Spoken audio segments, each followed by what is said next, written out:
Diego Lopes terá sua segunda chance para vencer Alexander Volkanovski. Vai dar bom? Tudo sobre o UFC 325 agora. Três tapinhas.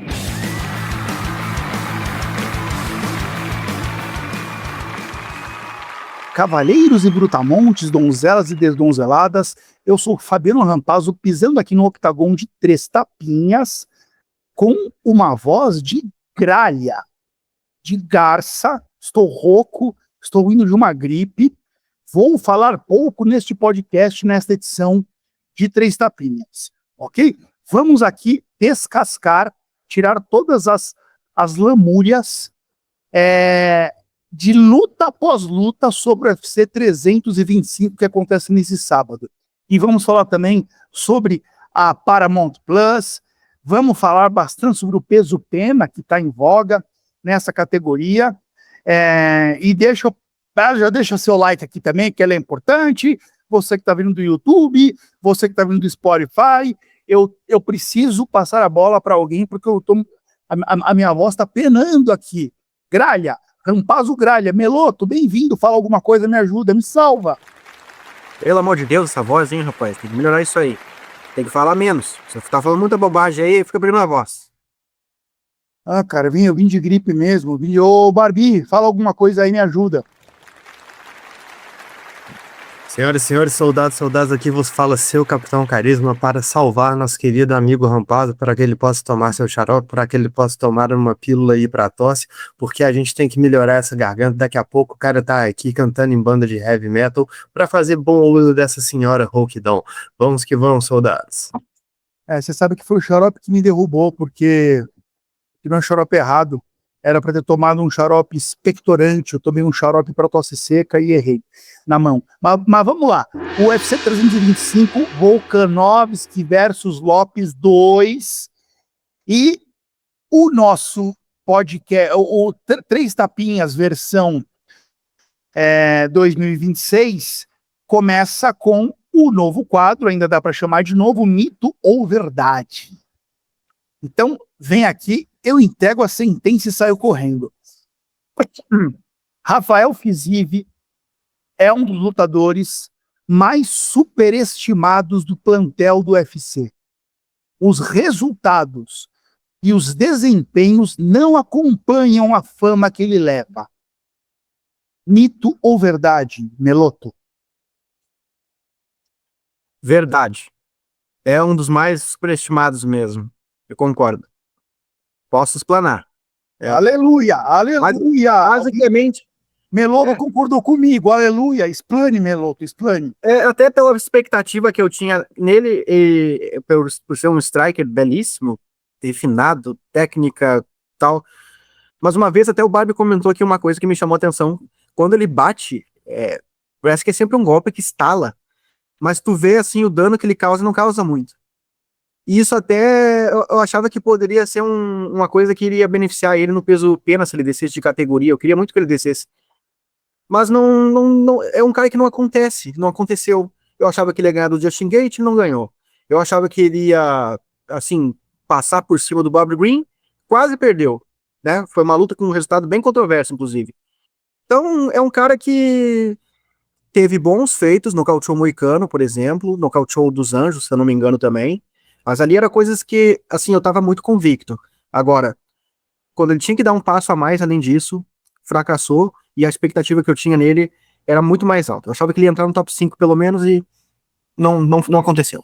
Ô Barbie, mete o teu bedelho aí antes de eu acrescentar uma coisa no que o Meloto falou, que para mim eu concordo 100%. Mas vai lá, Barbito. Eu acho que é mito. Eu não concordo com vocês. Eu acho que, assim, as lutas que ele perdeu, mesmo que a gente possivelmente tenha pensado que ele venceria essas lutas, ainda assim foram contra a elite da categoria, sabe? Ele nunca perdeu para nenhum Zé Ninguém. Eu acho que ele tem... Não, perdão. A primeira luta dele no UFC, ele perdeu para um Zé Ninguém. Fora isso, ele teve 4 derrotas no UFC, foram 2 pro Justin Gaethje, uma pro Gamrot. Tô errado aqui, acho que é isso. E a derrota dele pro Gamrot foi por uma lesão no joelho, que foi uma daquelas coisas que, assim, obviamente existiu um certo impacto no que o adversário fez, mas foi uma lesão, tipo assim, o joelho do cara explodiu. No meio da luta, o joelho do cara explodiu, sabe? Não teve um porradão, não teve um chutaço. Eu acho, sim, que ele é um cara limitado, eu nunca enxerguei ele como um cara das cabeças, mas eu não tenho certeza se eu colocaria ele como superestimado, porque aí entra naquela coisa que a gente estava falando também muito do Paddy Pimblett na semana passada, de quem que está superestimando ele, porque ele é azarão. Ele é azarão, ele tá entrando nessa próxima luta agora contra o Maurício Ruff vindo de derrota, e o Fiziev tá como azarão. Então, tipo, a gente está realmente superestimando ele tá sendo um azarão contra um cara que está fora do top. Ah, mas vem cá uma coisa, ó. Ele teve a odd 1. Se tu quer ir pra odd, ó, ele teve a odd 1,39 contra o Gate e 1,66 na revanche. Então, você sempre se espera muito dele. Desculpa essa manga. Sempre se espera mais do que ele tá fazendo. Contra o Bob Green era 1,40. Foi uma luta que ele perdeu praticamente. Que isso? Aí você tá o senhor é Fiziev. Isso, eu nunca torço pro Fiziev na minha vida. Eu acho que ele tem muitas revelações, eu acho que ele foi superestimado, mas eu tô falando de momento atual. Tipo assim, as pessoas falarem que ele ganharia do Gate, as pessoas estavam falando até sábado que o Pimblett ganharia do Gate, inclusive as pessoas que estão aqui. Eu e o rapaz, Veloso, silêncio, meu. Eu e o rapaz estavam falando que o Pimblett ganharia do Gate também, sabe? Leigos. Barbie, Isso é engraçado. quer ver eu fazer você mudar de opinião, Barbie? E você vai falar que isso não é mito, que isso é verdade? Olha o meu ponto. Ninguém aqui está dizendo que o Fiziev é um mau lutador. Muito pelo contrário. Ele é um excelente lutador. Excelente lutador. O meu ponto está no superestimado. E o superestimado, no caso, não diz respeito apenas às odds, ainda que as odds chancelem isso, como o Meloto acabou de trazer. Favorito nas 2 lutas contra o Justin Gaethje, perdeu. Favoritíssimo contra o Bob Green, luta parelha, quase foi nocauteado no final do 3º round. Essa luta, eu lembro que ela me impressionou. Mais do que isso, Barbie, e é por isso que eu acho que você errou no seu veredito, e é por isso que eu acho que você vai mudar de ideia, porque o senhor, e tudo bem porque você está em outro planeta, o senhor não acompanha a cobertura midiática do MMA aqui no Brasil. Os produtores de conteúdo, nossos colegas e concorrentes, são todos colegas no fim do dia, né? Alguns mais amigos, outros menos pachecos. Eu odeio todos. Aqui é só 3 tapinhas. Mas todos os colegas colocam quando vão falar do Rafael Fiziev, enchem a boca. E os fãs, nos comentários, acompanham isso. Ele tem uma aura de um melhor striker da divisão, depois do Poatan. É um striker, pelo amor de Deus, cara, que não se justifica. Super valorizado. Nesse sentido, é um ótimo lutador, mas é super valorizado, cara. É super valorizado. Os resultados não acompanham a fama que ele tem. Te trouxe um pouco pro meu lado, Barbie? Eu compreendo muito o que você está falando e eu realmente não posso falar muito a respeito da cobertura midiática, como você falou, eu tô por fora dessa bolha. Eu acredito que é uma questão de momento também, né? Porque se a gente for pegar a questão da extensão da carreira, até mesmo o fato do Fiziev ter perdido para o Justin Gaethje, cara, a primeira luta foi muito parelha. Teve muita gente que pontuou aquela luta para o Fiziev, mas a minha questão aqui não é muito debater a pontuação da coisa, mas mais falar que nessa altura do campeonato, eu acho que a gente já tem o teto do Fiziev muito bem estabelecido, e é por isso que a gente tá falando que ele é azarão contra um cara fora do top 15. Criou-se muita expectativa nele, e eu concordo que ele não representou as expectativas que foram criadas em cima dele. Mas, honestamente, eu não colocaria de uma forma tão brutal assim. Tipo assim, eu acho, por exemplo, que o Gamrot foi pior, sabe? Tinha muita expectativa em cima do Gamrot, portanto que ele não correspondeu. Mas uma coisa não anula a outra. Eu também acho o Gamrot superestimado. Pô, mas peraí, aqui é o que a gente está falando, porque a pergunta estava falando um dos lutadores mais superestimados do plantel do UFC. É muito por essa questão. Porque superestimado eu concordo que ele foi, inclusive não dá nem para discutir isso, né? Você pega as odds dele que ele entrou enormemente. Não, mas peraí. perdeu. Se eu falar do Ganho, eu concordo com o superestimado, mas eu acho o Fiziev mais superestimado que o Ganho. Nunca teve uma horda de fãs atrás do Ganho, como tem atrás do Fiziev. Galera batendo continência. Nossa, pior encaixe do mundo para Charles do Bronx. Pior encaixe do mundo. Ele é o pior encaixe do mundo para todo mundo, na opinião dos fãs e dos produtores de conteúdo. Caralho. Coloca esse cara num lugar, num panteão que ele não pertence. Desculpa.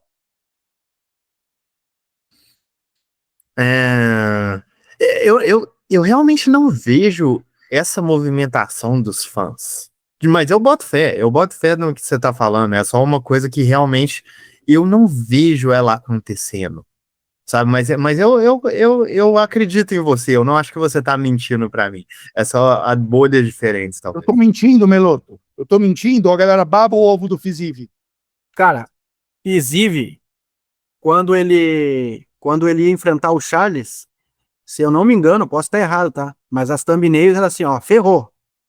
Né? Algo nesse sentido aí. Entendeu? Eu posso estar equivocado aqui, mas a impressão que eu tenho era essa. É isso aí, é impressionante. Muito bem. Rampazzo reage. Rampazzo reage. Olha só, selecionei aqui o comentário do Victor Almolds. Abre aspas para o Victor. Certas expressões são mais pesadas para o brasileiro. Craque Neto eternizou o baita e ele não pode ser menosprezado. Pimblet é bom, mas não um baita lutador. Venceu uma galera boa, mas que claramente joga na subaposentadoria. A história é que isso faz a diferença. Para ser chamado de baita lutador, precisa se colocar bem, de maneira mais regular, contra os melhores da categoria. Por que eu selecionei esse comentário do Victor Almolds? Porque, Victor, cara, a verdade é que o teu comentário ele envelheceu muito bem, né? Eu e o Barbie aqui, sobretudo, eu vou falar de mim, cara. Afinal de contas, o quadro chama Rampazzo Reage. Eu achava que a juventude e o tamanho, a disposição, o momento de carreira, a estrela ia falar mais alto. E não falou. Não falou. Mas ele saiu maior do que entrou. Eu não acho. Ele entrou como um desafiante ao título e perdeu, cara. Provavelmente a única chance de cinturão que ele vai ter na vida. Porque se não ganhar de um Justin Gaethje beirando os 40 anos, vai ganhar de quem nessa categoria? Então, só pra constar, eu também não acho que ele saiu maior do que entrou. Muita gente falou isso e eu tô assim, galera, ele entrou como favorito e tomou surra pra 5 ali. Exato. O que eu acabei de falar aqui. Então, assim, acho que você escreveu esse comentário antes da luta acontecer e você foi certeiro, Vitor. Mão palmatória, eu errei. UFC 325, Rampazzo Rouco com voz de Garça, Volkanovski versus Lopes. Bom, o evento passado, 324, eu tinha dado uma nota de corte 7. Meloto, qual que é o nome do teu seguidor aí que se diverte quando eu dou nota de corte? Não vai lembrar, né, vagabundo? É o Nogueirão Trader. É o Nogueirão Zé Trader. Nogueira.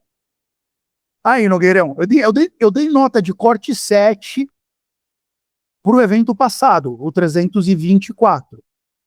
Ou seja, se o evento fosse perfeito, todas as 11 lutas espetaculares, a nota máxima que o evento receberia seria 7, porque foi a nota de corte.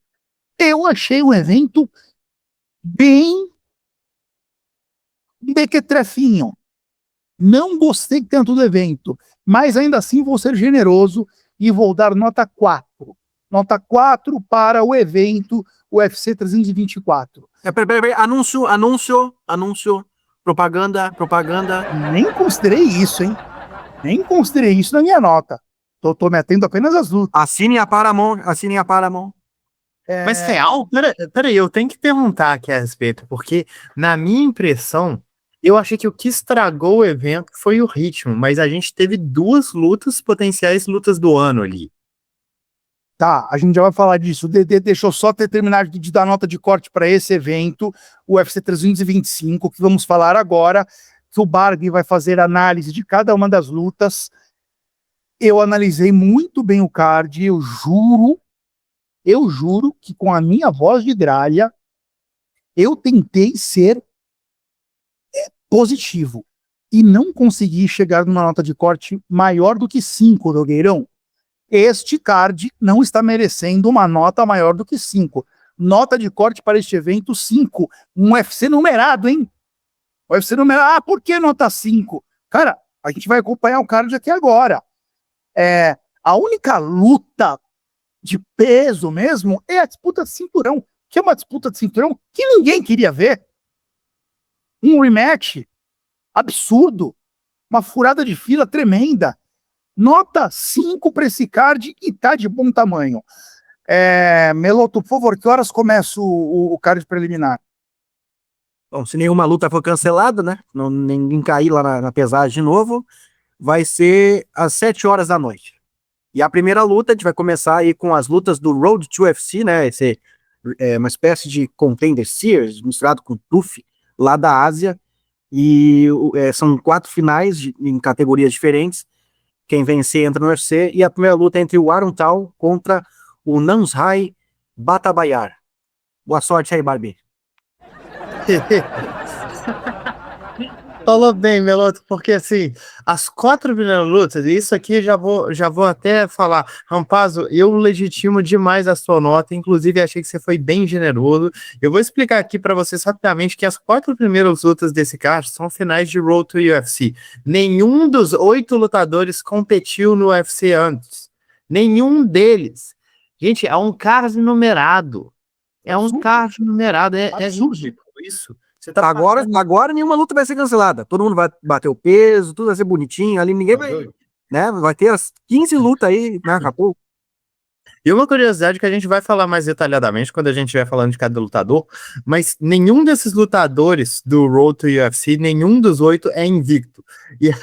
E as derrotas dele foram para lutadores que estão dentro do UFC. Aqui essa luta do Namsrai, que perdeu para o Tumen Demberel, que está dentro do UFC hoje, contra o Aaron Tal, que perdeu para o Lydon Smith, também dentro do UFC hoje. É uma luta que existe aqui um certo favoritismo para o Namsrai. Acho ele um melhor grappler, acho que ele tem um jogo mais contundente, pega as costas bem, finaliza bem. O adversário dele é um cara de que não tem um jogo assim muito, não tem um plano A muito forte. Ele tem um bom poder de nocaute, ele tem quedas, nível de competição extremamente suspeito. Eu tô botando mais fé no adversário para colocar essa luta para baixo, para dominar a posição, eventualmente conseguindo possivelmente uma finalização e aí assegurando seu contrato. Mas de uma coisa que eu vou falar aqui praticamente em todas as lutas, todas essas primeiras 4 lutas, isso aqui é baixo nível, galera. Isso aqui é honestamente baixo nível e a maior parte dessas lutas é difícil fazer uma avaliação precisa justamente porque são caras que competiram contra baixo nível em cenário regional, que estão entrando aí no UFC para fazer mais uma luta que é nível regional. Todas essas 4 lutas são nível regional. Todas elas. Não tem nenhuma exceção. Ô Meloto, eu acho que o Barbie foi muito assertivo e feliz no resumo que ele fez aqui. Concordo com tudo. Lembrando que a assertividade não tem nada a ver com acerto, e sim com afirmação, com contundência, não tem a ver com precisão. Vamos direto para o Ken Offley versus Isa? Ou você quer dar os seus palpites, pelo menos nessas 4 lutas, Barbie? Você pode pelo menos dar o seu palpite para essas 4? Vai, claro. A segunda luta é uma luta que tem um favorito muito claro, que é o Tá, mas a primeira, é que é o favorito da primeira. A primeira, pra mim, o favorito, quem eu tô apostando é o Namsrai Batbayar. Acho que é o melhor grappler entre os dois. Acho que vai colocar essa luta pra baixo. Acho que vai dominar as ações lá. A segunda, entre Lawrence Louis e Sulangrambo.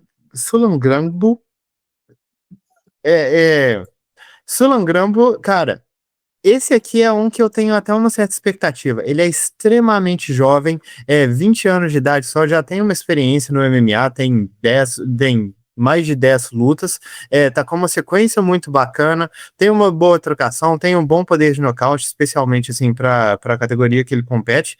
É um poder de nocaute bem bacana, uma boa envergadura.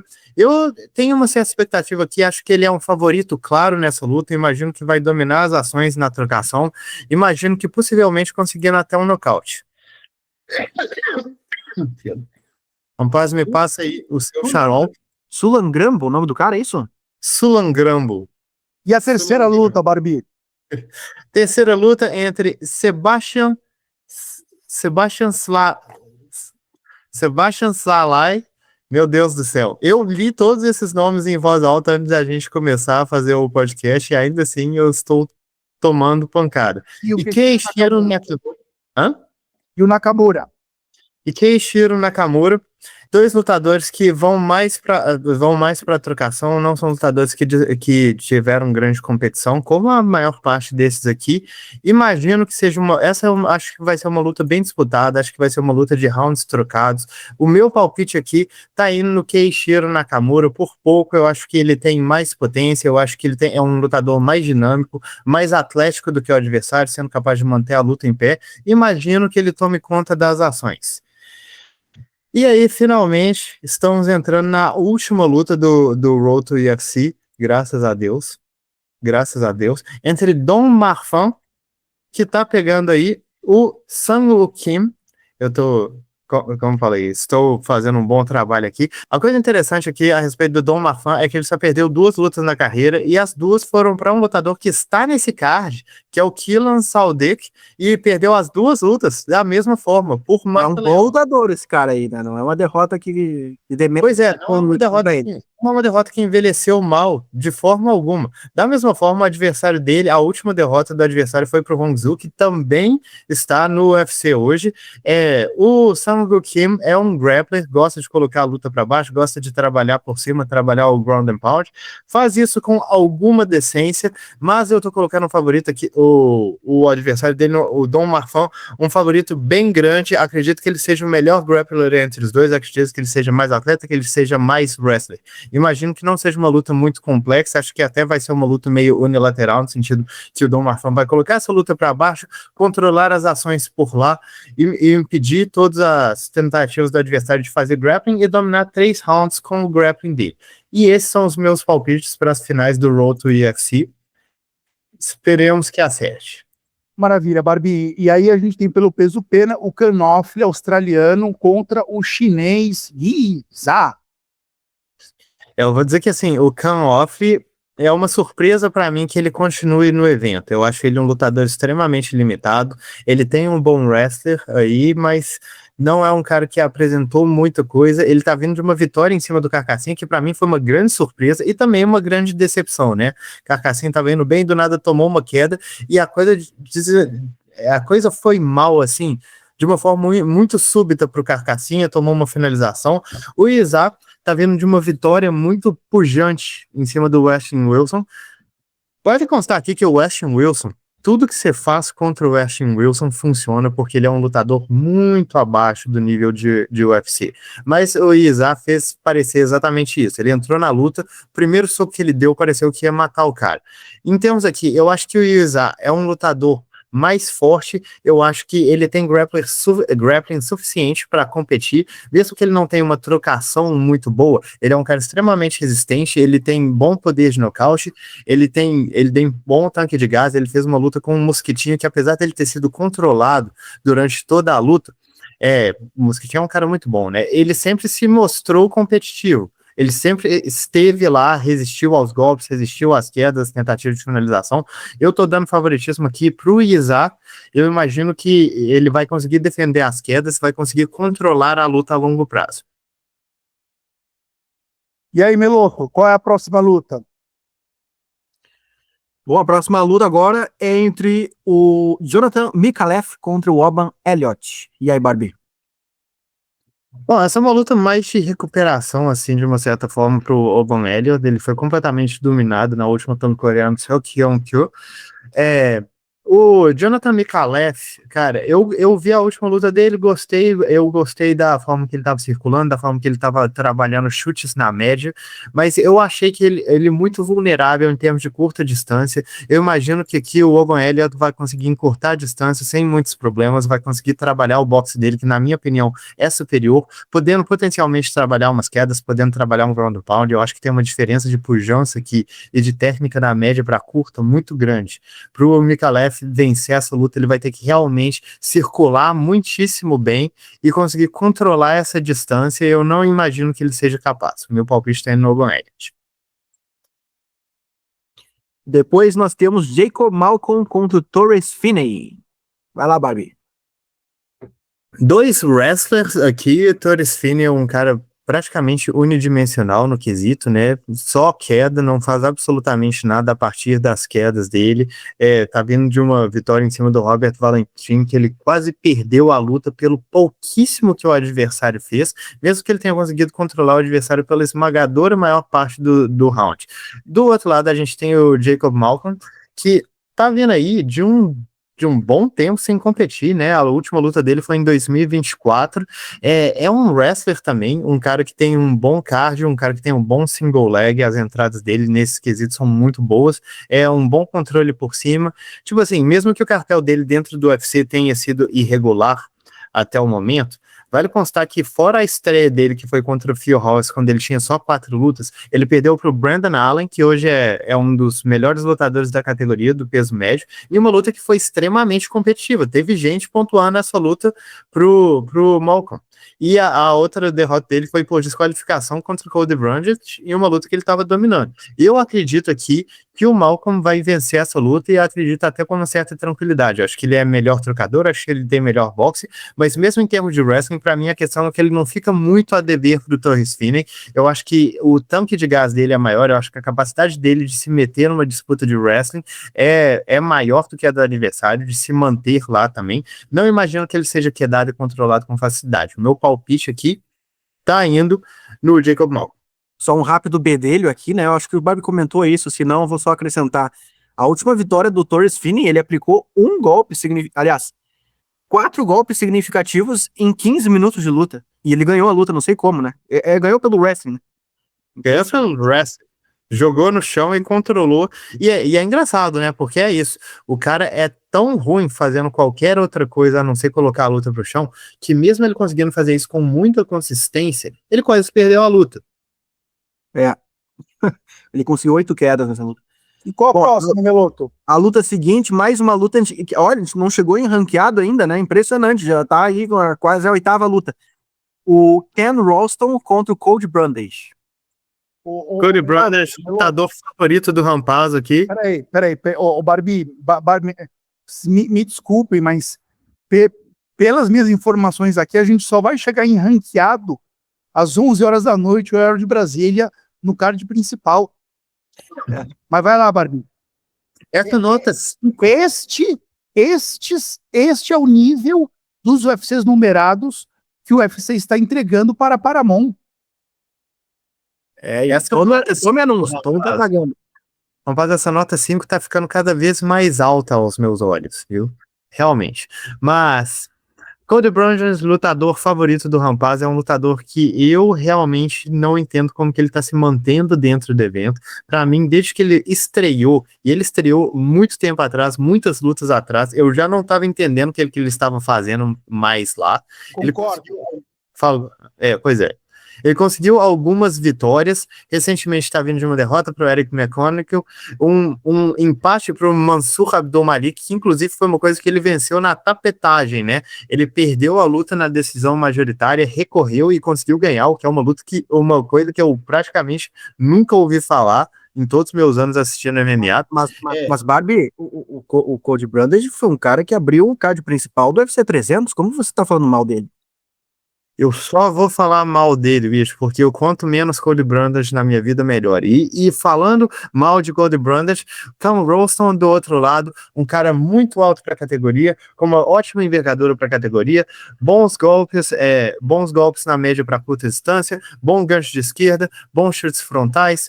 Gosto muito do ground and pound dele também. Inclusive, acho ele muito favorito para essa luta. Acho que ele vai nocautear o Cody Brandas pelo bem da humanidade. É um lutador, esse Cam Roston é um lutador que eu realmente acho promissor. Não acho que ele vai extremamente longe, assim, em termos de. Eu acho que ele tem muitos problemas em termos de grappling, mas vem se desenvolvendo muito bem. É um cara bem consciente das valências físicas dele e sabe utilizar isso muito bem. Imagino que vença essa sem grandes problemas. Bom, então vamos para a próxima, que é entre o Júnior Tafa, que é o irmão ruim, né? Já o outro é o irmão péssimo. Contra Ilha Lecana.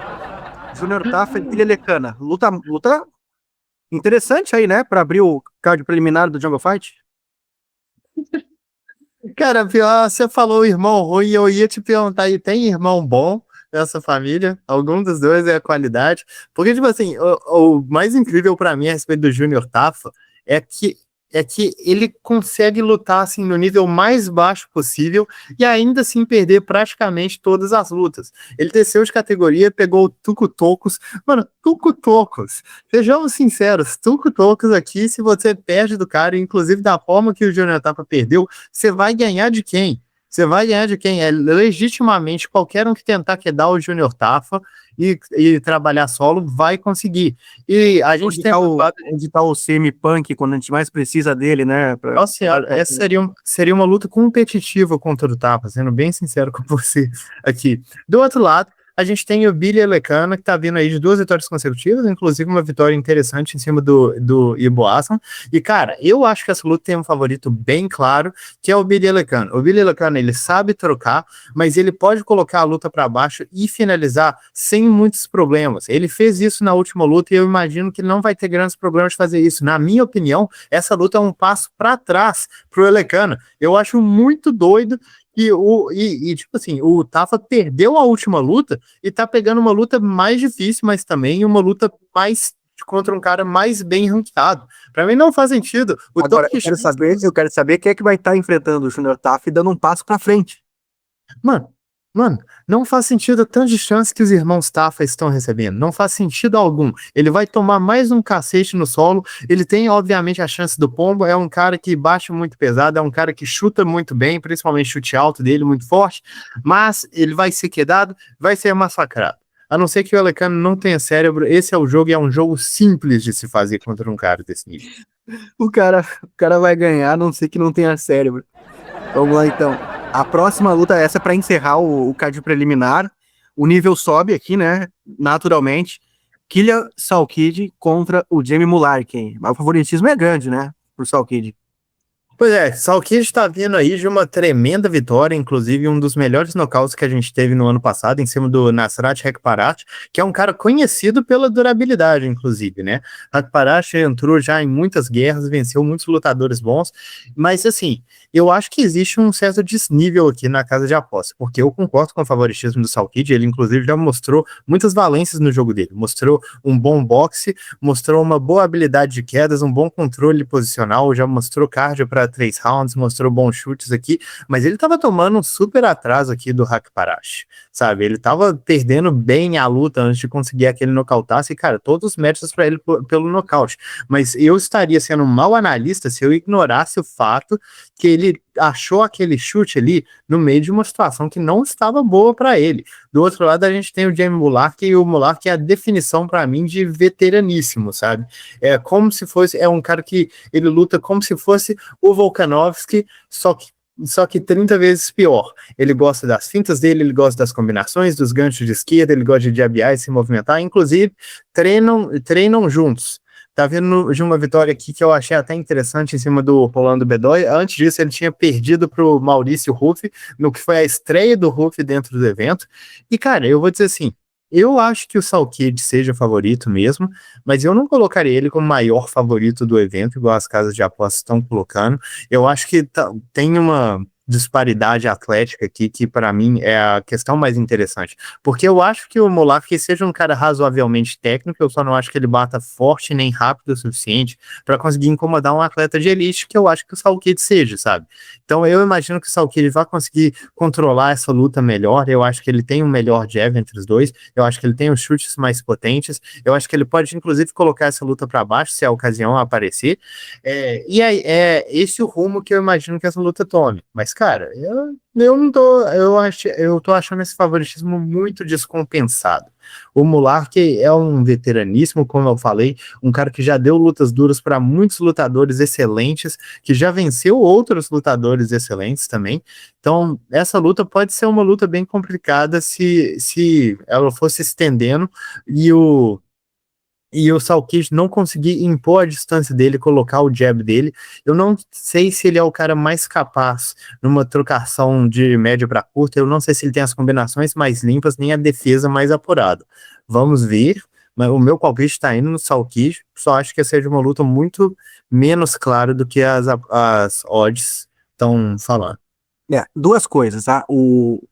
A odd tá 1.10, 1.9 em algumas casas de apostas.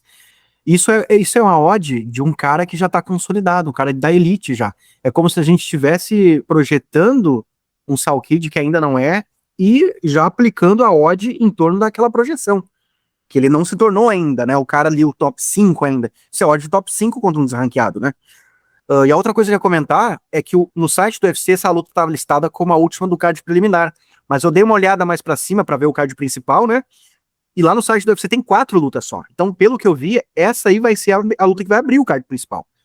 Tá? Então, só pra galera se situar aí, essa já foi, então, teoricamente, a primeira luta do card principal que começa às 23 horas.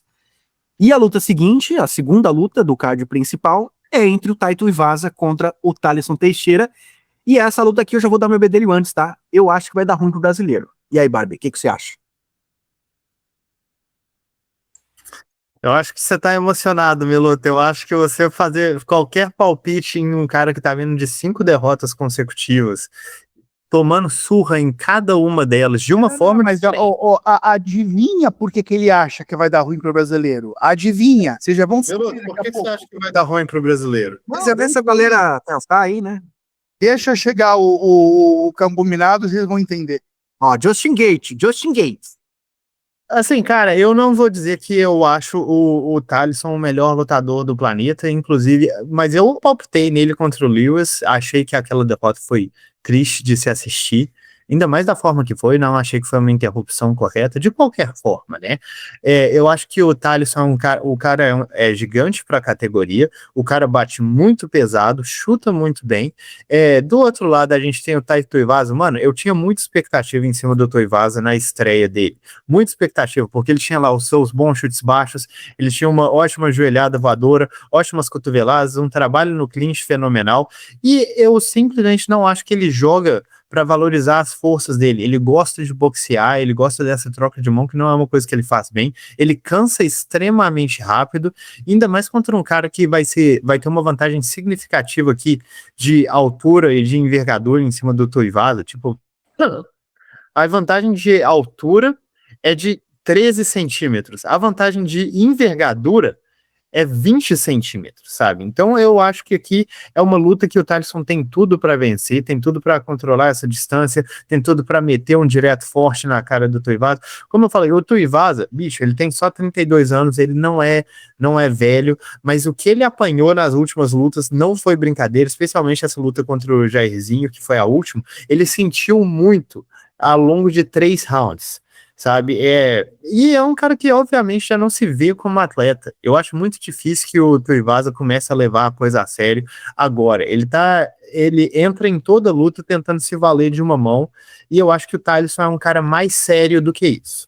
O Thaleson perdendo essa luta realmente seria uma coisa tipo assim, pô, bicho, tem que mandar embora. Você perdeu para um cara que tinha 5 derrotas consecutivas. Não tem nem o que falar aqui.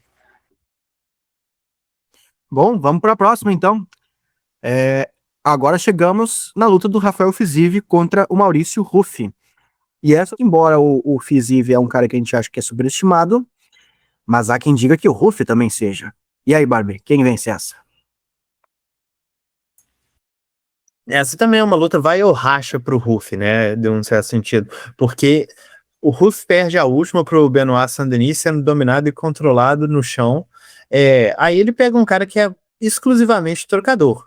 Tipo, você tá dando pro Ruff, em teoria, a luta que ele quer. É a luta que ele precisa. Se você quer ser o melhor trocador da categoria, seu jogo de chão deixa a desejar, seu jogo de wrestling deixa a desejar, você tem que ser capaz de vencer todos os trocadores. E essa é a luta pro Ruff provar isso, né? Porque o Fiziev, mesmo que a gente tenha falado aqui, superestimado, sei lá, sempre perde as lutas-chave, sempre que se complica em outras lutas, mas ele também não entrega luta fácil para ninguém. Essa é uma coisa que a gente tem que reconhecer aqui, que a única luta que foi fácil pro adversário foi exatamente a estreia do Fiziev. De resto, todas as lutas ele levou risco para o adversário, ele ganhou round, trocou pancada. Coisa a respeito da Fiziev que eu gosto, ele é um cara bem Muay Thai, sabe? No sentido que todo chute dele é para matar. Chuta muito bem o corpo, chuta muito bem a perna. As esquivas dele de chute alto também são uma coisa muito Muay Thai. Eu gosto das combinações de mão que ele tem. Uma coisa que eu acho que ele tem mal é meio que uma capacidade de reagir ao golpes, às combinações do adversário, sabe? Como se a movimentação de cabeça dele só fosse a primeira base. Ele defende o primeiro golpe e o segundo ele tá tipo, oh meu Deus, eu não sabia que você podia entrar com esse segundo golpe. Eu tenho a impressão que ele peca muito nesse aspecto, é um problema defensivo que ele tem. E como falou aqui, o Fiziev, ele teve uma lesão de joelho recentemente, que foi uma coisa bem complicada, até na luta dele contra o Matheus Gamrot. Voltou, perdeu para o Justin Gaethje, e teve uma luta que foi muito bacana contra o Ignacio Barramontes, uma luta que, inclusive, ele entrou como azarão, e ele dominou as ações tranquilamente, sabe? Essa é uma luta que é uma luta dura para o Ruff. Eu vou dizer que eu até acho o favoritismo, mesmo que eu esteja palpitando no Ruff, eu acho que o favoritismo dele nessa luta é meio descompensado. Porque o Fiziev é um cara muito mais testado contra trocadores de alto nível, e mesmo que ele não tenha vencido todas as lutas, ele foi capaz de entregar lutas duras para todo mundo, sabe? O Ruff ainda não se provou nesse nível de forma alguma. O que o Ruff traz aqui é a magia, né? Isso que é uma coisa que eu já falei. Eu não gosto muito que o Ruff se valha demais de magia. A luta dele contra o Benoit Saint-Denis, quando ele começou a ser agressivo, quando ele começou a colocar golpes retos, as coisas começaram a funcionar. E aí ele resolveu parar e tentar contragolpear tudo que o adversário fazia na magia. E aí ele foi quedado. E aí Ele pro Rasca não gostou muito disso aí, das magias. Pois é, cara. Ele prorrasca. Mas o que eu tô falando aqui é que ele se vale muito de uma capacidade de ver o que o adversário tá fazendo, conseguir se desviar, conseguir acertar um contragolpe perfeito, conseguir acertar um chute perfeito, e a impressão que dá é que ele não tem uma forma de controlar as ações ao longo de 3 rounds. E isso aqui é uma coisa que me preocupa muito a respeito do Ruff, que ele parece precisar machucar o adversário. Ele precisa desse grande momento no round para reverter as coisas, ou então o adversário, só no volume, mesmo que ele não consiga acertar com a mesma limpeza, ele consegue equivaler as ações. E, cara, essa é uma luta que vai testar isso, né? Porque se tem uma coisa que o Fiziev faz é colocar pressão, é colocar volume de golpes. Eu não acho que ele seja o cara mais perigoso. Inclusive, eu sempre falo aqui que os chutes médios do Fiziev é uma coisa engraçada, porque eles estalam, mas eles não machucam ninguém. A impressão que dá é que todo mundo termina as lutas com mais gás do que o Fiziev, termina menos machucado do que ele por algum motivo. E eu acho que aqui é uma luta que vai testar o Ruff nesse aspecto. O Ruff mudou de camping, ele tá treinando com o Volkanovski agora. Eu imagino que isso tenha dado para ele ideias novas. Eu espero que ele coloque jab na cara do Fiziev. Eu espero que ele consiga se movimentar corretamente. Eu espero que ele consiga contragolpear essa agressividade que chega a ser um pouco previsível e consiga interromper o volume do Fiziev. O meu palpite está indo no Ruff. Acho que é uma luta extremamente dura. Fala comigo, não. Agora, em que pese as críticas, que sobretudo eu, né, fiz a supervalorização do Fiziev, essa, na minha opinião, é a luta mais interessante desse evento, desse card inteiro. Expectativa lá no alto, né? Como eu disse, Rafael Fiziev, supervalorizado, é um grande lutador,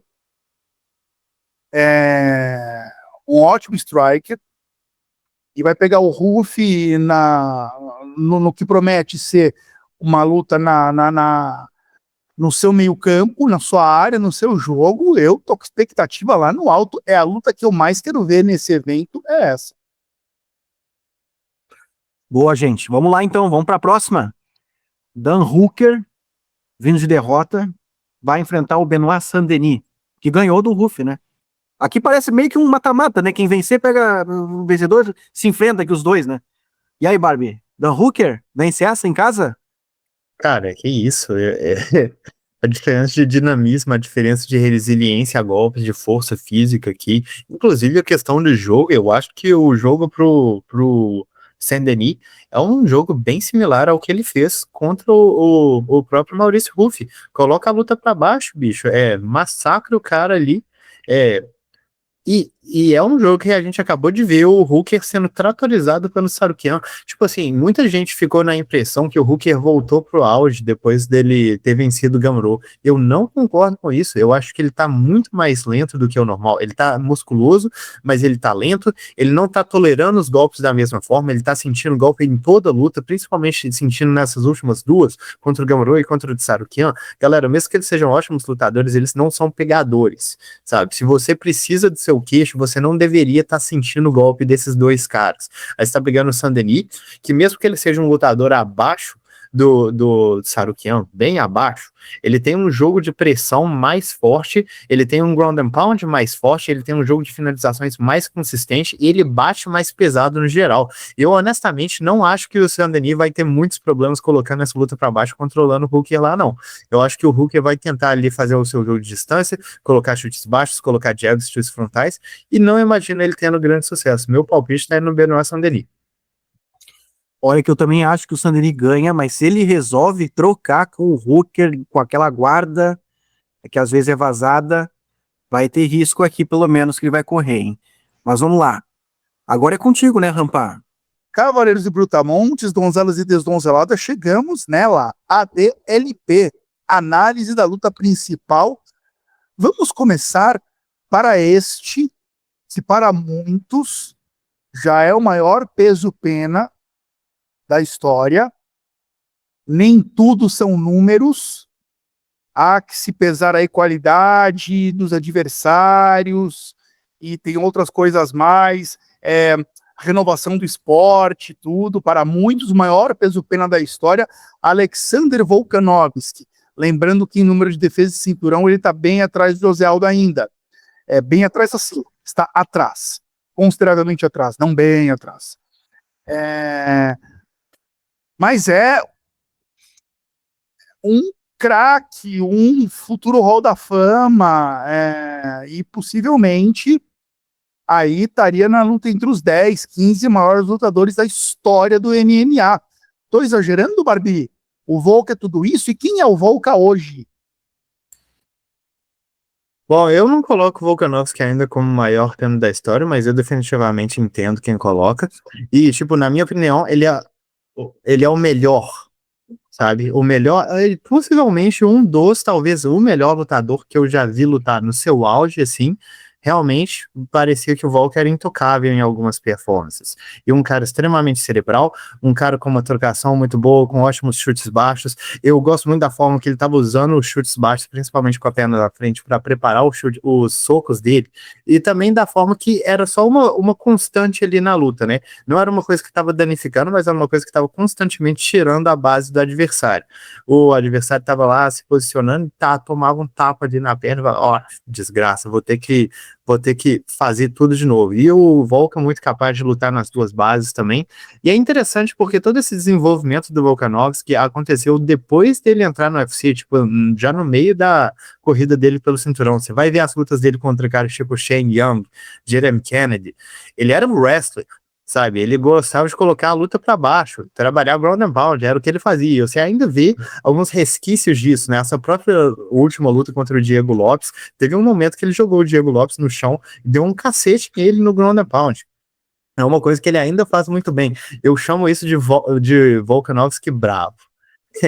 É como quando o Ortega quase finalizou ele, que o Volkanovski se livrou das finalizações e resolveu descer o cacete no Ortega, mesmo que tivesse que embolar no grappling. E a respeito de quem ele é hoje, isso aqui foi um resumo muito resumido a respeito sobre o Volkanovski, mas quem ele é hoje, cara, eu não acho que ele teve nenhuma decadência em termos de velocidade, de força, de técnica. Ele ainda tá tão bom quanto sempre foi, com a mesma movimentação, os jabs, os ganchos de esquerda, sempre fechadinho. O que acontece para mim é que o queixo dele, que para mim sempre foi uma coisa muito suspeita, não tá mais aturando da mesma forma, sabe? E é uma coisa que tende a diminuir com a idade, tende a diminuir à medida que você vai tomando atraso, vai tomando pancada na cabeça. Então, assim, nas últimas lutas dele, vamos dar uma olhada nas últimas lutas dele, né? A gente teve Islam Makhachev, Ilia Topuria, Diego Lopes. Cara, isso aqui é o nível mais alto.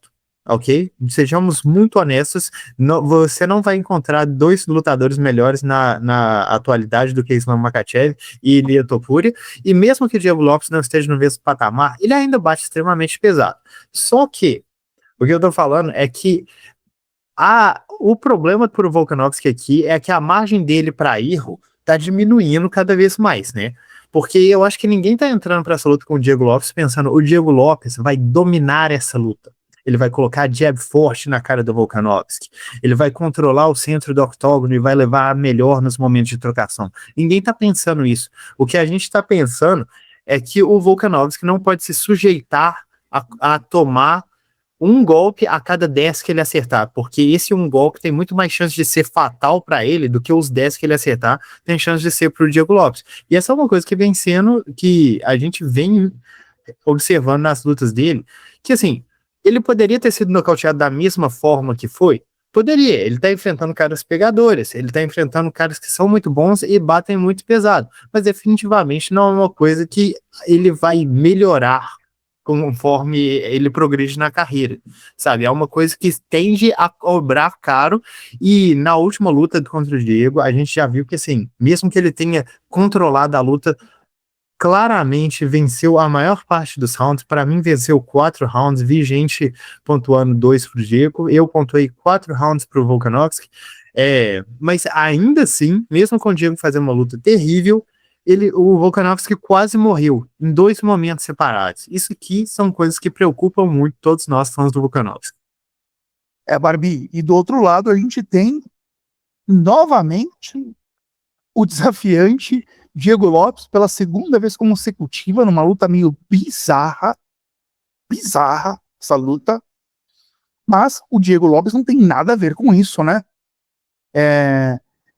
E eu acho que esse Diego Lopes que vai entrar agora, nesse sábado, na sua opinião, é um Diego Lopes melhor, maior do que o da última luta, Barbie? Eu acho que sim, sendo bem sincero com você, eu acho que assim, mesmo que ele ainda vá exibir muitos dos problemas que ele tinha, por exemplo, uma completa falta de noção de como cortar espaço, uma completa falta de defesa quando a luta entra da média para curta, eu acho que, bom, eu espero que ele vai entrar com mais consciência de qual que é o plano A e o que ele tem que fazer, porque na minha opinião, ele fez a pior luta que ele poderia fazer nessa primeira luta, num sentido estratégico, sabe? Porque ele não sabia o que fazer. O Volkanovski se recusou a parar na frente dele e o Diego estava claramente pensando, o que eu faço aqui? Não entrou no clinch muitas vezes, não tentou muitas quedas, que é um jogo que seria melhor para ele. Inclusive, eu acho ele muito potente no clinch. Eu acho que o boxe sujo dele com uppercuts é uma coisa que ele deveria valorizar mais. É um cara muito bom nesse critério e que usa muitíssimo pouco. Mas o que aconteceu é que essa última luta que ele fez contra o Jean, cara, eu apostei muito fácil no Jean nessa luta. Eu achei que ele ia dar uma surra no Diego. E, cara, foi uma luta, batalha entre titãs, sobre-humanos, mas eu me surpreendi que o Diego capitalizou muito nos erros do Jean, né? O Jean entrou com um chute giratório, o Diego já agarrou, colocou para baixo, foi para a montada, e eu vou dizer assim, é muito raro ver um cara conseguir ser contundente da montada, da forma que o Diego foi, o que nos leva a outro ponto, né? Que o jogo de chão dele é extremamente agressivo, extremamente perigoso, é um cara finalizador, é um cara nocauteador também. E além de ter possivelmente um dos melhores queixos que a gente já viu na história. Não que ele seja inocauteável, porque isso ninguém é, mas o cara se meteu em uma guerra com o Jean Silva, tomou tantos golpes limpos, se meteu em guerra com o Volkanovski também, tomou muitos golpes limpos, e é um que, assim, em termos de fisicalidade, ele tem todos os atributos atléticos que um atleta sonha em ter. Ele tem o poder, ele tem a resistência, ele tem o queixo, ele tem até o cardio dele, que a gente suspeitava muito depois da luta contra o Ige. Ele fez 5 rounds com o Volkanovski, sabe? E ele terminou bem a luta. Não terminou exausto, não, terminou bem. Além disso, é um cara extremamente forte fisicamente, enorme para a categoria, sabe? Então, para mim, o Diego, tipo, não dizendo que ele tá com a faca e o queijo na mão, porque a diferença técnica que foi exibida na primeira luta foi muito grande. O Volkanovski realmente deu uma surra nele e o Diego teve que se valer de momentos para conseguir equilibrar a luta. Mas o que o Diego precisa é realmente só criar mais desses momentos. Ele precisa fazer um jogo mais voltado para as forças dele e não tentar navegar as forças do adversário, cara. Porque ele fez o jogo do Volkanovski e para mim é muito impressionante que mesmo fazendo o jogo que o Volkanovski queria fazer, o Diego quase matou ele em 2 ocasiões separadas. Acho que a defesa dele é extremamente fraca e eu não imagino que vai melhorar. Como eu falei na análise anterior, essa não é uma luta que o Diego vai terminar limpo. Eu não imagino que ele vai entrar e dominar essa luta tecnicamente sem machucar o Volkanovski. É uma luta que ele vai entrar e vai tentar matar o Volkanovski, porque esse é o caminho da vitória para ele. Ele tem que fazer os momentos valerem muito, ele tem que fazer os momentos contarem muito, sabe? Então, beleza, não precisa conseguir um nocaute, mas conseguiu uma queda, não deixa o cara levantar, bicho. Conseguiu um knockdown, parte para cima, ou pelo menos garante o round nisso. Não dê, o segundo round da primeira luta, ele conseguiu um knockdown e ele já tinha perdido o round, sabe? Esse tipo de coisa, os momentos dele contam muito. Perfeito, Barbie. E aí, falando do encaixe do palpite, vamos do quê? Nos conte. Bom, como todos sabemos aqui, eu não sou um cara muito favorável a apostar em resultados diferentes em revanches imediatas. Para minha sorte, essa não é uma revanche imediata porque o Diego Lopes já lutou. Inclusive, para mim, a luta que ele fez, ele venceu de uma forma dominante assim, né? Ele ganhou o primeiro round muito claramente, nocauteou no segundo, apesar de ter sido uma luta muito competitiva. Ele exibiu armas muito bacanas de se ver. O controle dele no solo, a resistência dele a golpes de um dos maiores pegadores da categoria. E também foi só uma questão mais estratégica, que mesmo que ele tenha entrado na pancadaria, ele estava com um foco maior na queda que eu gostaria de ver. E tipo assim, como eu estava falando, essa não é uma revanche imediata, então eu posso apostar no Diego Lopes e a minha aposta vai ser no Diego Lopes. O Volkanovski aqui com seus 36 anos, não sei se ele já completou 37, ele tinha 36 na época da segunda luta e essa luta foi quase um ano atrás. Como eu falei, ele não tá numa idade que ele vai progredir em termos físicos. O que ele mostrou na primeira luta provavelmente é o auge físico que ele vai ter daqui para frente. Sabe, ele pode vir com uma estratégia melhor, uma estratégia mais bem traçada, mas eu achei que a estratégia do Volkanovski para essa primeira luta foi muito boa. E ainda assim, ele passou muito perrengue. Ele passou muito risco, mesmo dominando a luta, acertando muitos golpes, porque o Diego, cara, ele precisa de poucos momentos na luta para conseguir uma definição. Eu acho que o Diego aqui, ele poderia tentar entrar mais no clinch, trabalhar mais boxe sujo, trabalhar mais joelhadas, ver se existe a possibilidade de colocar a luta para baixo, mas principalmente a ideia que isso aqui é uma coisa que eu tenho certeza que o Diego não trabalha, porque nenhum dos parceiros de treino dele trabalham isso. Todos têm o mesmo problema de não conseguir cortar espaço. O adversário se movimenta lateralmente, eles estão assim, mas que magia é essa, sabe? Que magia negra é essa? Eu não tô falando que é uma coisa fácil, mas é uma coisa necessária para o jogo do Diego. Isso dito aqui, eu tô indo mais pelo caminho que em 5 rounds, dessa vez, eu enxergo o Diego conseguindo capitalizar no momento que ele criar. Eu realmente tô acreditando que isso acontece. Acho que ele vai acertar um bom golpe e conseguir uma definição. Acho que ele vai conseguir uma queda e conseguir causar dano suficiente no Volkanovski, a ponto de equilibrar as ações para os rounds subsequentes. Então, o meu palpite tá indo no Diego Lopes. Não é uma luta fácil, não vai ser uma luta simples, não vai ser uma luta limpa. Vai ser pancadaria. No caso do Diego vencer, ele vai tomar golpes, ele vai tomar atraso, mas eu enxergo ele saindo com a mão erguida.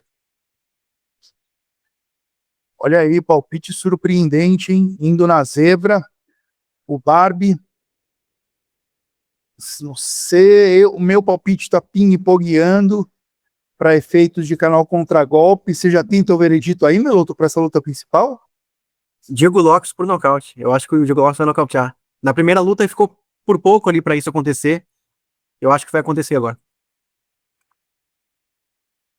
Não sei não, cara. Eu acho que o Volkanovski ainda tem gás para trabalhar a distância e segurar 5 rounds. O Volca que faz 38 anos, viu? Em setembro. É. Enfim, fui voto vencido. Acho um bom palpite. Anyway, luta equilibradíssima. Luta boa. Não tinha que acontecer, mas já que vai acontecer, é com certeza luta muito boa. E bora pro campo minado. Campo minado. Bom, começando fazendo um recap dos palpites do evento passado. Pimblet versus Gate. Aconteceu uma hecatombe. Aconteceu uma coisa inédita. Eu e Barbie erramos. Meloto acertou.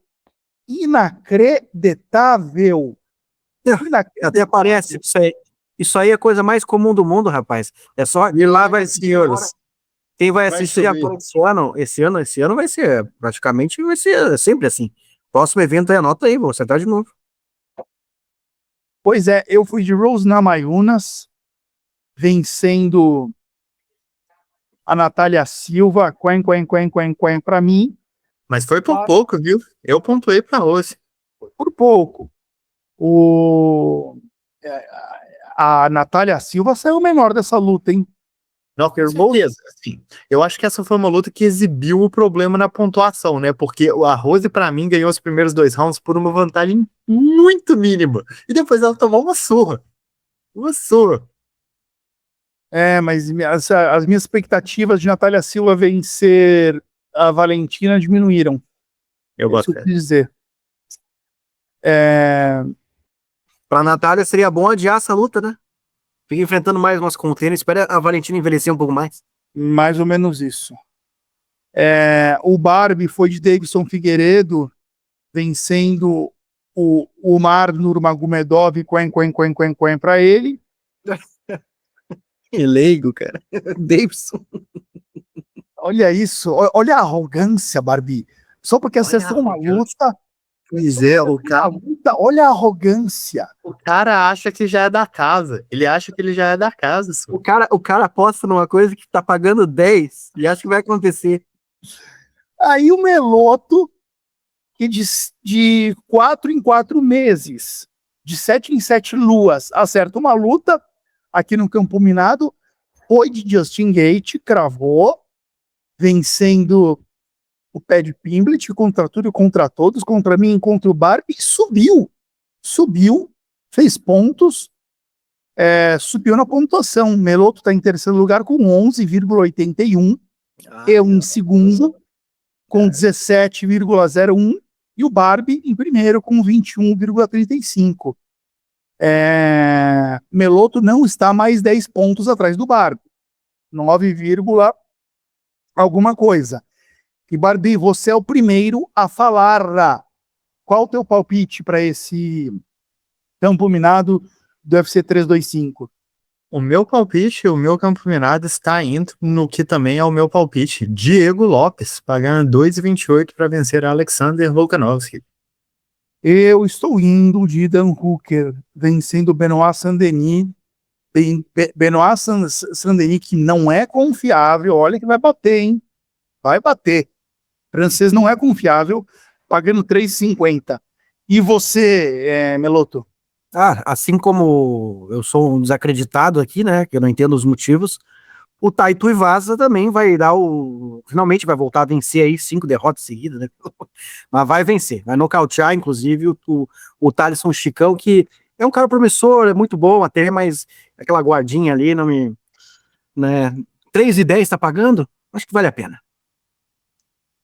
Maravilha, vamos conferir. Ô Meloto, já tem vinheta pro pai Meloto, o viúvo da mãe de Ná? Não sei, mas vai ter, tá aí, ó. Pai Meloto.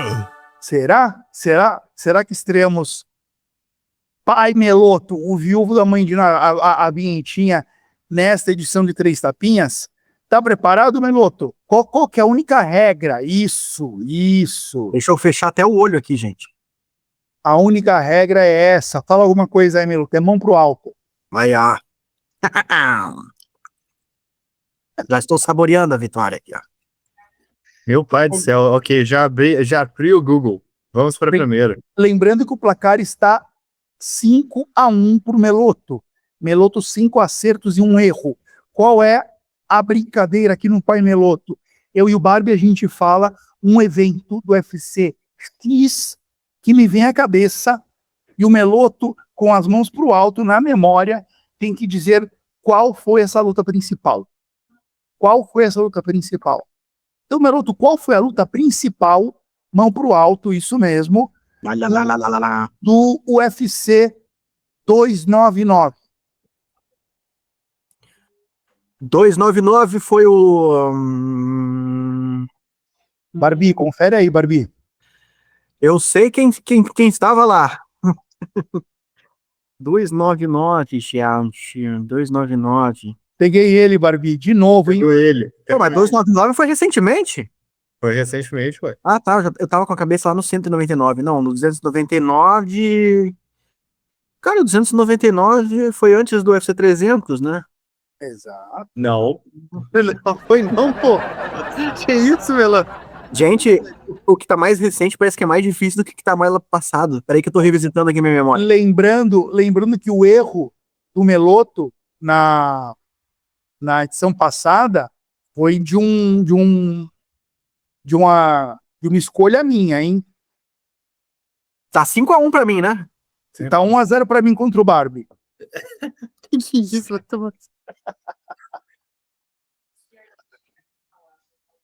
E aí, Meloto, vai perder por tempo. Quanto tempo que tem pra responder? 2 segundos. Ah, gente. Foi o. Peguei ele de novo, Barbie. Putz, Vai. cara. Foi tão recente isso que não tava com a memória fresca. Mas eu vou botar aí Volkanovski. Volkanovski contra. O Volkanovski contra o Yair Rodrigues. Errou! Errei. Foi Sean O'Malley contra Marlon Vera. Ah, gente, pior. Peguei ele, Barbie. 5-2. Vai lá, Barbie. Mas que luta mequetrefe? Nem vale a pena pensar a respeito. Meloto, luta principal do UFC 42. Vamos ver.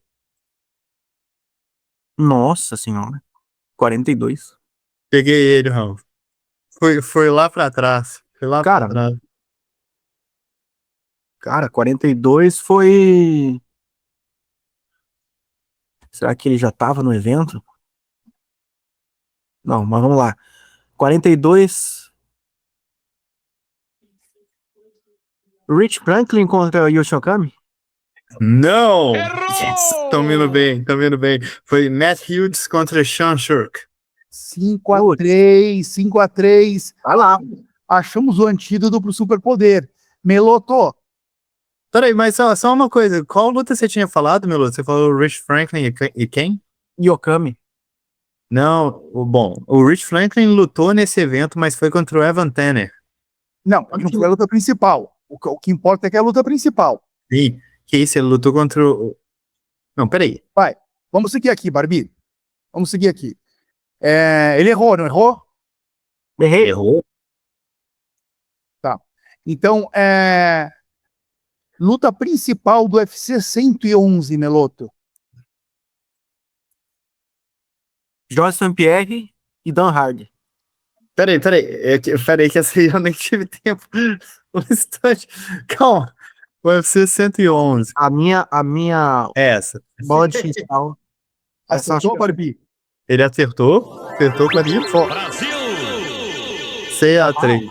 Aí, começamos. Acordei. Luta principal do UFC 178. John Sicariaço. Que isso, bicho? Isso é milagre. Dimitri Johnson Cariaço, cara. Dustin Poirier tomou um nocaute do McGregor. Foi o último evento do Orkut. Ele Último acertou. evento do Orkut. Ed Álvares, Cerrone, tudo nesse evento. Último aí. evento do Orkut? Que Foi. isso? Bom, ó, tá 2-2 aqui nesse dia 2, hein? 7-3 no total, mas 2-2 nessa. Foi a primeira que eu acertei, né? Ou a segunda? A segunda. Segunda. Aê. Tá 2-2. Cartel positivo. Luta principal são sempre 6 por edição, é a penúltima aqui.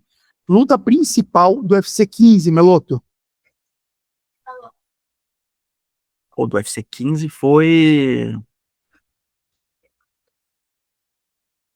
Foi antes do UFC São Paulo. Cara, vamos tentar aí. Red Culture contra Belfort. Quase, Meloto. Porque essa foi o co-main event. Qual foi a luta principal? A luta principal foi Maurice Smith contra Tank Abbott. Ah, mas sacanagem, né? Bom, é que Nove. na época ele era mesmo, eu acho que era o campeão, né? O Smith. Me compadeço, viu? Porque você lembrou da luta do evento. A luta que historicamente, né, tem mais relevante, mas azar o seu. Azar o seu. Vai lá, Barbie. Artimanhas aí pra eu errar, né? Vamos lá. Analisa. Meloto, luta principal do UFC 196. McGregor e Dias. Ó, vagabundo, bicho. Você vê que tem uma margem assim que ele não erra, né? Do 100 ao 200, parece que o cara não erra. É isso aí, cara. É isso aí. Bom, fechamos assim. Placar do dia: 3-3. Meloto acertou 3, errou 3. Mostrou que também é humano. Mas ainda mostrei que existem níveis nesse jogo, porque o cartel tá positivo, né? Sim, o cartel, Vocês querem com a expectativa que vocês iam, né, virar a luta aí, mas não aconteceu. cartel tá positivo, tá 8-4. Ele tá sentindo cardio, rapaz. Ele tá sentindo... Volkanovski aqui, ó, aos 38, ó, Volkanovski. 8 acertos e 4 erros. Muito bem, Meloto. Vamos ver o que acontece na semana que vem. Eu vou caprichar nas minhas escolhas. E bora empacotar essa edição de 3 tapinhas. Bom, nosso tapinha de despedida final começa com ele, Meloto. Qual o teu tapinha de despedida, Meloto? Meu tapinha vai nas costas do UFC, do Dana White, por ter reconhecido Dominick Cruz como Hall da Fama. Indicaram agora no último sábado. Título mais do que merecido, já era para ter acontecido há muito tempo. Hall da Fama é a maior honraria que um lutador pode receber no MMA, né? Eu acredito. Então, é isso. Maior peso galo da história, viu? Maior peso galo da história. E o José Aldo, maior peso pena, também aproveitando. Bom, o meu tapinha de despedida vai na cara da Paramount Plus, pela transmissão cheia de vazios silenciosos durante a transmissão. Muita gente falou dos comerciais. Eu não sei vocês, comentem aqui abaixo. Eu assisti na versão em português, com a narração do André Azevedo, comentário do Carlão Barreto e companhia. E toda vez que terminava uma luta, o lutador estava entrando, o corner ia falar nos entre-rounds, entrava uma mensagem dizendo comercial in progress. Algo assim. Cara, e a coisa ficava muda. A minha sala ficava escura e muda. Chegou uma hora que começou a me dar sono. Eu pesquei uma hora porque ficou tudo escuro, mudo, eu adormeci. Cara, que loucura. Eu sei que é chovendo molhado, falou-se muito essa semana toda sobre o desastre que foi essa estreia na Paramount Plus no que diz respeito à transmissão, porque você tirar a entrada de um lutador e os entre-rounds, quando o corner passa as instruções para os lutadores, é tirar parte do suco, do molho de uma luta. Imagina, cara, a gente não poder ver mais a entrada do Alex Poitin, com aquela música do Sepultura, aquele canto indígena, aquela flecha que ele atira, aquela entrada magnânima do Poitin, repito, a maior entrada de um atleta no esporte, da história dos esportes de combate, é do Poitin. Não vamos ver mais? Porque eu vou estar com uma tela preta na minha cara, escrito comercial in progress? Mas viu, Rampazzo, não parecia comercial pra ti? Não Pra mim, entendi. não parecia comercial. Mas qual o sentido disso, gente? Não parecia comercial. Eu vou gravar um vídeo. Eu vou gravar um vídeo na próxima, se continuar, e você coloca aqui na edição, Meloto. Cara, mas isso é muito bizarro, é mais bizarro ainda do que apareceu o comercial. Eu queria pelo menos ver o comercial, porque teria menos chance de eu dormir. Não era mais fácil manter o que tava dando na entrada ali, do que botar uma imagem dessa? É Não entendi. inacreditável. Mas depois você apareceu o quê, Meloto? Pra mim, eram os comerciais mesmo. Os comerciais de filme, não sei o quê. Mesmo na versão em português? Sim, comerciais. Cara, que bizarro. Toda hora um filme, mesmo filme lá, tava repetindo o mesmo filme sempre, quase. Ó, apareceu, porque eu tirei uma foto da minha TV. É essa imagem aqui, ó, que o Minuto acabou de colocar na edição, que aparecia pra mim. Comenta aqui abaixo alguém que teve essa mesma experiência bizarra que eu tive. Barbie, quer completar alguma coisa do meu spin já emendar o teu? Ah, absolutamente quero. Tipo assim, foi a primeira vez em 15 anos assistindo o evento que o ritmo do evento me incomodou, sabe? Porque não era nem a questão dos comerciais, como você falou do silêncio, eu não tive isso, né? Eu não tive esse problema. O meu problema era que foi pouca luta para muito comercial mesmo, sabe? E eu entendo que lutas foram canceladas, mas o evento começou 1 hora mais tarde, sabe? E na primeira hora, cara, eu entendo também que o UFC não controla o tempo de duração das lutas, mas a proporção estava muito errada. Nos primeiros 75 minutos de evento, a gente teve 10 minutos de luta. Mesmo se essas duas lutas tivessem ido para a decisão, seriam 30 minutos de luta contra 45 minutos de propaganda. Galera, isso é insano. Isso é insano. E a forma que as lutas estavam acabando no primeiro round acabou sendo um detrimento pro evento, sabe? Porque eu tava tipo assim, mano, eu não aguento mais comercial. Eu nem quero que esses caras se nocauteiem, porque assim, todo mundo gosta de ver nocaute, mas eu quero ver a luta. E eu tô vendo mais comercial do que tudo. Como você falou, não tem nem entrada, tem comercial em cima de tudo. Imagina só se tá num jogo de futebol e o jogo só começa exatamente no momento que o árbitro dá o apito. Foi mais ou menos isso que o UFC fez. Cara, é um formato horrível, horroroso. Mas em contrapartida, o meu tapa vai nas costas do nosso careca mais preferido do mundo. No caso, do Dano. Arregou. É óbvio que é uma mentira, né? Mas vai tapa nas costas. Que coerência. Ué, meu querido amigo Igor Meloto, seu capitão carisma, o maior entre todos, a voz do povo, o 10º planeta, ícone de milhões aqui.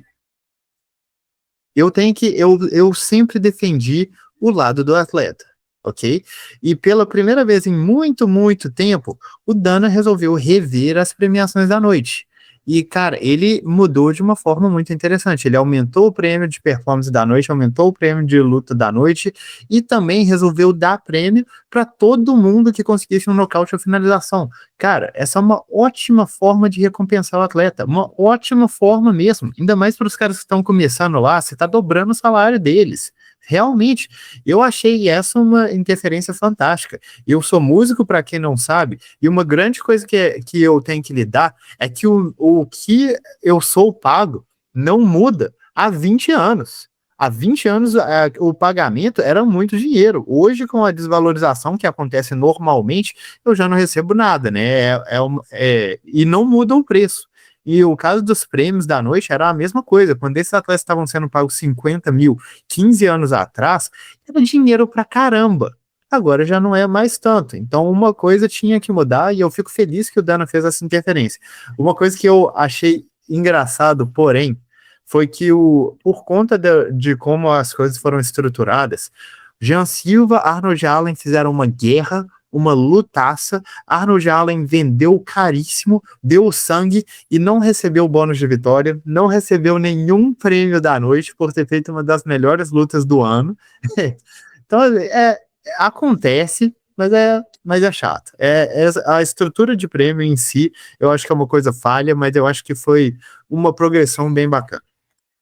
Barbie, você sabe que eu achei $25 mil por finalização um valor baixo? Eu acho que, cara, se quer colocar uma cenoura na frente da galera, dava logo 50k para cada finalização. Eu concordo com você, mas isso aí é o meu tapa na cara no próximo podcast. Eu primeiro falo obrigado pelo prêmio e depois eu vou reclamar do prêmio. Ah, não, cara, eu já daria um tapa na cara agora. O cara faz. Demora anos para fazer um ajuste, vem numa onda de que luta não pode ser grude, não pode ter grappling, né, numa campanha pró-finalização, onde as regras vêm sendo questionadas com relação à estabilização do adversário, posicional e tudo. Um jeito bom e positivo de você mudar isso é você premiando quem busca, então, de fato, uma finalização ante um jogo amarrado. E ele perde essa oportunidade, sabe? Tipo, coloca 25 mil. Eu achei um absurdo. Eu fiquei frustrado. Pra mim é tapa na cara agora já. Isso aí da transmissão lá, dos patrocinadores, talvez esse seja o motivo para agora aumentarem os bônus. Eu acho que isso é muito conivente. O UFC já poderia ter aumentado isso há muito tempo. Então talvez surja essa desculpa para que esses comerciais se mantenham, porque eles vão dizer, não, porque agora os lutadores não ganham os bônus, você não cria os bônus maiores. Tá aí, ó, os comerciais aí, ó, estão ajudando nisso. Essa conversa eu não vou cair. Os caras estão mais bravos que eu. Eles falam que eu persigo Dana, aí quando eu dou o tapa nas costas deles... Porque você é um molenga. Molenga, arregou, amoleceu. Tem que olhar os lados positivos das coisas também, pô. Não. Que bom que estamos eu e o Meloto aqui para patrulhar o coração mole do Capitão Carisma. Isso é verdade. Seu capitão aqui tem um coração mole demais. Mole. Tem espaço para todo mundo também. Tudo é mole ali, né? Ô, pessoal, cavaleiros, brutamontes, um grande beijo no coração de vocês. Até quinta que vem. Beijo. 3 tapinhas.